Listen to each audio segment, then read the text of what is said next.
Meanwhile, we know the suspect waived his first court appearance scheduled earlier today. We don't know when he's going to be arraigned, but we're learning from the police that Dion Patterson is not cooperating with them.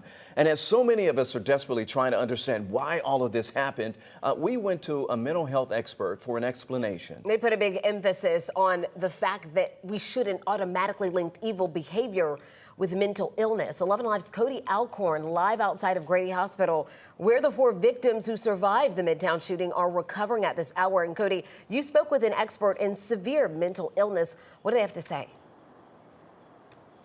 Yeah, Jennifer, Ron, we're 124 days into 2023, and the Midtown shooting marked the 192nd mass shooting this year across the country. And oftentimes we hear mental illness attached to these suspects.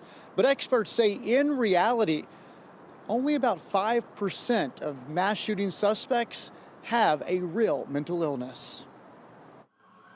Dion Patterson is accused of shooting 5 innocent women inside Northside Hospital in Midtown. The impulse for people to think that any sort of severe, tragic, almost unbelievable incident is related to mental illness. Within hours of Wednesday's mass shooting, Patterson's family pointing to mental illness. People equate bad behavior or evil or sin with mental illness. This is a false equivalence. Dr. Raghi Jurgis, Associate Professor of Clinical Psychiatry at Columbia University Irving Medical Center. The data are very clear that about 95% of mass shootings are not attributable to mental illness. Here's what we know. The 24-year-old walked into Northside with his mom. She told the Associated Press the VA mixed up his medication. The Department of Veteran Affairs sent me this response. We are horrified and saddened by the tragic shooting in Midtown Atlanta. Due to patient privacy, we cannot discuss the veteran's personal information without written consent. Northside employees told me Patterson and his mom were going back and forth before the shooting. There's almost always something very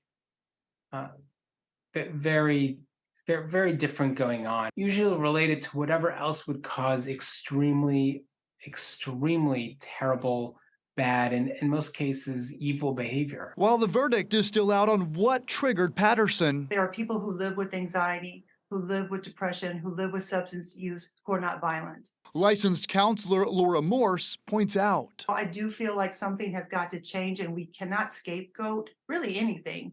If it is a mental health issue, where are the resources?